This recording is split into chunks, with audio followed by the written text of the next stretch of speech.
We now post all of our content on Substack. Find us at theacademyofideas.substack.com. You can also access transcripts and galleries of the art we use in the videos at academyofideas.com.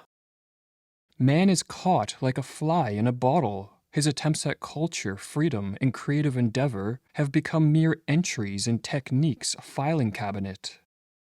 In the mid-1950s, the French philosopher Jacques Ellul wrote a book titled The Technological Society. In it, he proposed that technology, or more broadly what he called technique, was enslaving mankind. In this video, we explore this fascinating yet terrifying thesis. The number of technical slaves, Ellul wrote, is growing rapidly, and the ideal of all governments is to push as fast as possible toward technical enslavement. A technological society is one that is dominated by what Ellul called technique. Technique is a method of action, or a means for achieving ends, that prioritizes efficiency above all else. Technique, in other words, searches for the one best way to solve a problem or accomplish a task, and in its search for optimal solutions it disregards broader moral, aesthetic, spiritual, and cultural considerations. Or as Ellul explains, technique is the totality of methods rationally arrived at in having absolute efficiency for a given stage of development in every field of human activity. Ellul believed that technique had become the dominant ordering principle of society, and he identified several subdivisions of technique. Firstly, there is the machine. Machines are the ultimate manifestation of technique, as they constantly evolve in pursuit of greater efficiency. They deliver consistent and precise results at speed and scale, and they strip away the variability that defines many other human endeavors. The spread of the machine into ever more domains of life is reflective of our tendency to view most problems through a technical mindset. Machines, however, are but one manifestation of technique, or as Ellul wrote, "The machine is now not even the most important aspect of technique, though it is perhaps the most spectacular. Technique has taken over all of man's activities, not just his productive activity." Another subdivision of technique is economic technique, which is the application of rational methods of organizing and managing the economy in pursuit of maximum efficiency. Economic technique seeks to optimize metrics such as the employment rate, GDP level, and the rate of inflation. When an economy becomes the object of technique, the spontaneous order of markets gives way to centralized planning and control by technocrats, i.e., specialists who apply technical methods and systems to manipulate economic outcomes, often without regard for competing environmental, moral, or ethical concerns. A third subdivision of technique is what Ellul called organizational technique, and refers to methods for efficiently coordinating, managing, and controlling large groups of people, whether in the military, government, corporations, or society at large. Organizational technique leads to the bureaucratization of life, as ever-increasing layers of rules, procedures, and administrative systems are implemented to control group behavior. The final subdivision of technique is human technique, and this is technique applied to the functioning of the human organism, whether in its biological or psychological form. Human technique encompasses fields such as education, medicine, genetic engineering, psychology, advertising, and the use of propaganda. Human technique seeks the most efficient and rational ways to influence, condition, and control human beings in body and mind. And as Ellul explains, with human technique, man himself becomes the object of technique. These four subdivisions of technique reveal how its application has infiltrated all areas of society. Machines are constantly used in both our personal lives and in the production and distribution of goods and services. Economic and organizational technique structures our work life, government institutions, the monetary system, and social trends in general, while human technique shapes not only the health or sickness of our physical body, but also influences what we desire, how we think, and how we act. It might be said that technique is the translation into action of man's concern to master things by means of reason, explains Ellul, to account for what is subconscious, make quantitative what is qualitative, make clear and precise the outlines of nature, take hold of chaos and put order into it. What is the problem with the compulsive drive to apply technique to all aspects of life? Why shouldn't we attempt to order the world around us through the most efficient and rational means possible? According to Ellul, the danger lies in the fact that as technique becomes more ubiquitous, a new form of totalitarianism emerges, one that enslaves us through control by the machines, systems, and procedures of technique. Under this form of totalitarianism, the loss of freedom is not the result of the intentional acts of a small group of people, and it doesn't require a conspiracy of a ruling elite. Rather, this totalitarianism occurs of its own volition, for as Ellul explains in the Technological Society, we have now reached a point where technique has taken on a life of its own, or as he writes, technique has become autonomous. It has fashioned an omnivorous world which obeys its own laws and which has renounced all tradition. Technique no longer rests on tradition, but rather on previous technical procedures, and its evolution is too rapid, too upsetting, to integrate the older traditions. Ellul believed that as the use of technique spreads, it gains its own momentum, for when technique is applied to a task, it opens new pathways for its further development, or creates new problems that must be solved with the use of more technique. For example, the invention of computers led to the production of ever greater amounts of data, necessitating the development of ways to store this data, as well as methods to analyze it. As data analytic and storage techniques advanced, this made possible new forms of surveillance, new ways to measure and manipulate the economy, and new ways to develop artificial intelligence systems. Similarly, the development of the internet gave rise to social networks, which in turn generated new communication techniques and powerful new techniques for the large-scale distribution of propaganda. In a self-perpetuating cycle, technique begets more technique, and increasingly all of life is swallowed up in the drive for technical control and efficiency. Or as Ellul explains, technique, in its development, poses primarily technical problems which consequently can be resolved only by technique. The present level of technique brings on new advances, and these in turn add to existing technical difficulties and technical problems, which demand further advances still. Or as Ian McGilchrist writes in The Master and His Emissary, increasing technologization and bureaucratization of life help to erode the more integrative modes of attention to people and things which might help us resist the advances of technology and bureaucracy, so that in this way they aid their own replication. As technique spreads throughout a society, it changes the very nature of man, for technique is a dehumanizing force if relied upon too heavily.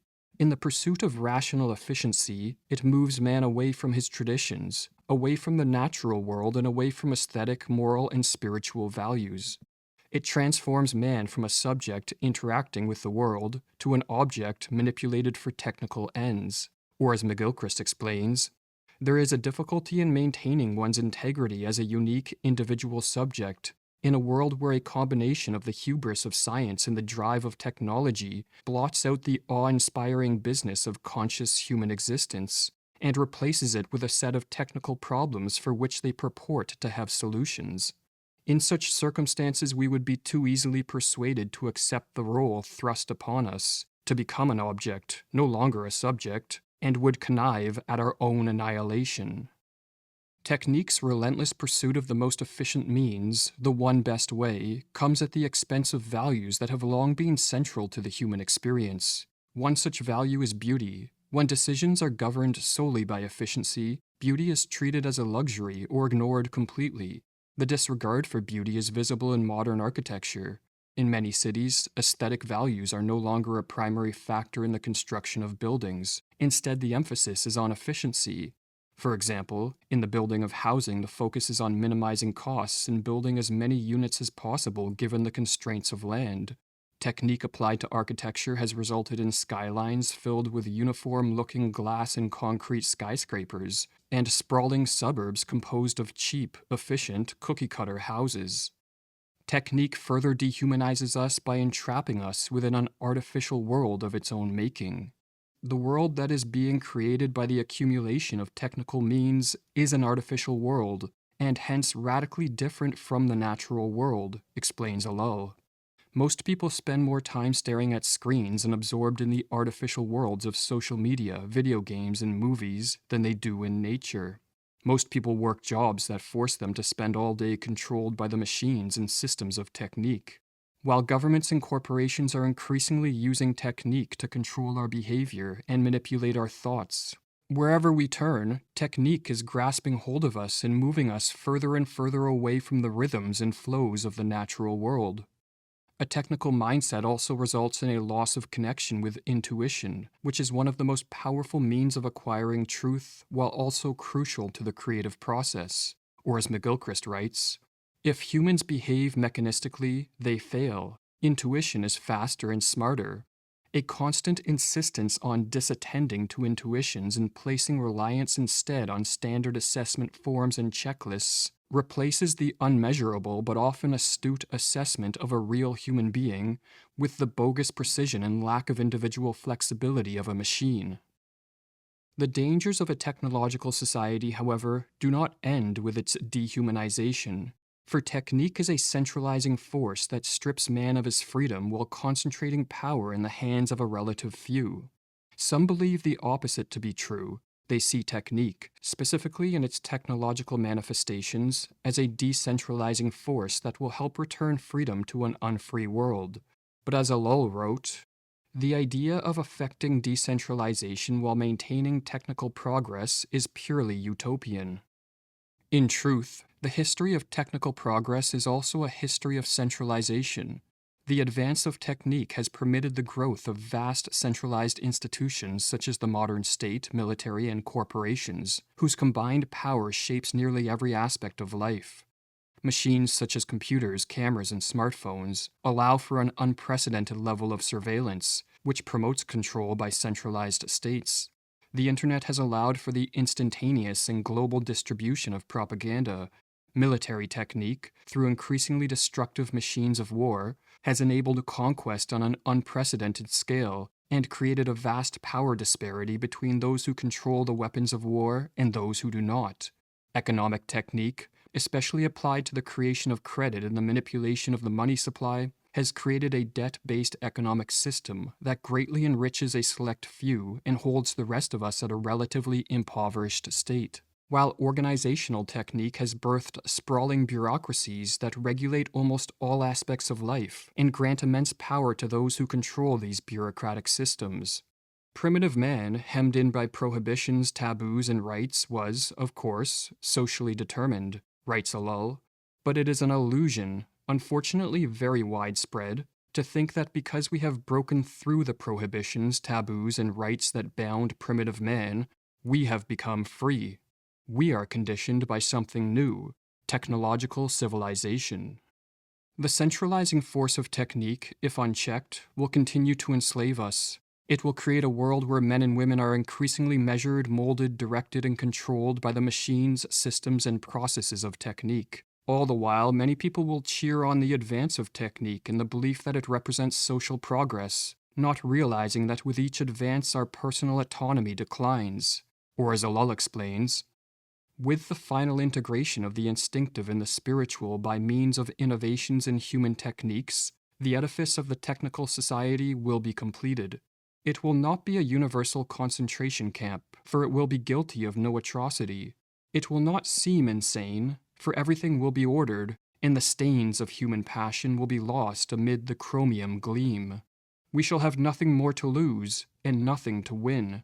Our deepest instincts and our most secret passions will be analyzed, published, and exploited.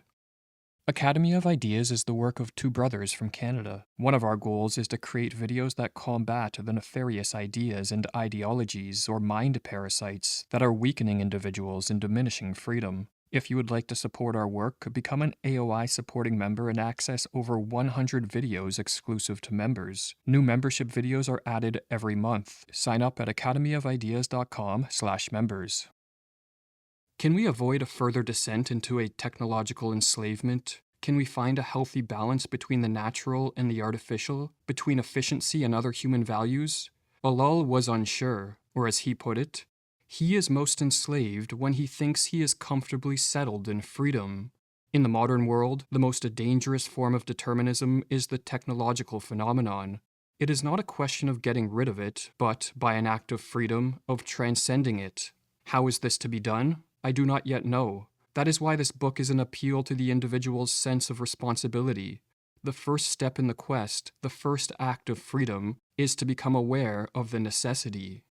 Ian McGilchrist, who was influenced by Ellul's writings, offered an even more dire assessment in his 2021 book, The Matter with Things. By now, it may be too late. Some people already seem to believe we are better off in the hands of our new masters, the machines. Ellul, however, did see a few ways that the iron grip of technique could be loosened. One way was through social collapse. For example, a severe economic depression or a world war would halt the advance of technique, but at the cost of great suffering.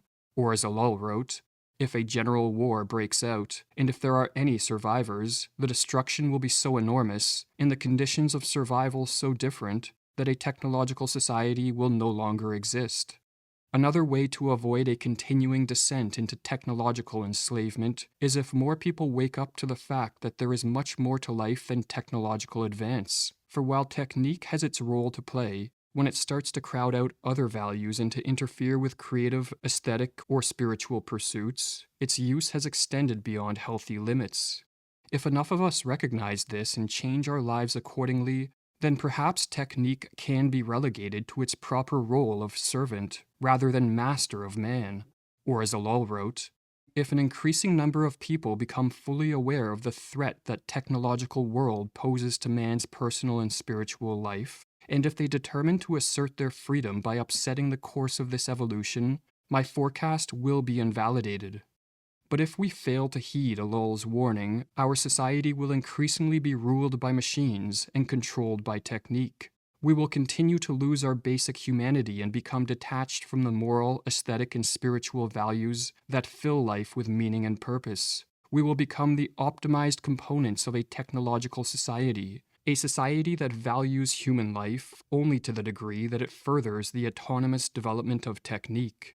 Or as Ellul forewarned, if each one of us abdicates his responsibilities with regard to values, if each of us limits himself to leading a trivial existence in a technological civilization, with greater adaptation and increasing success as his sole objectives, if we do not even consider the possibility of making a stand against these determinants, then everything will happen as I have described it, and the determinants of a technological enslavement will be transformed into inevitabilities.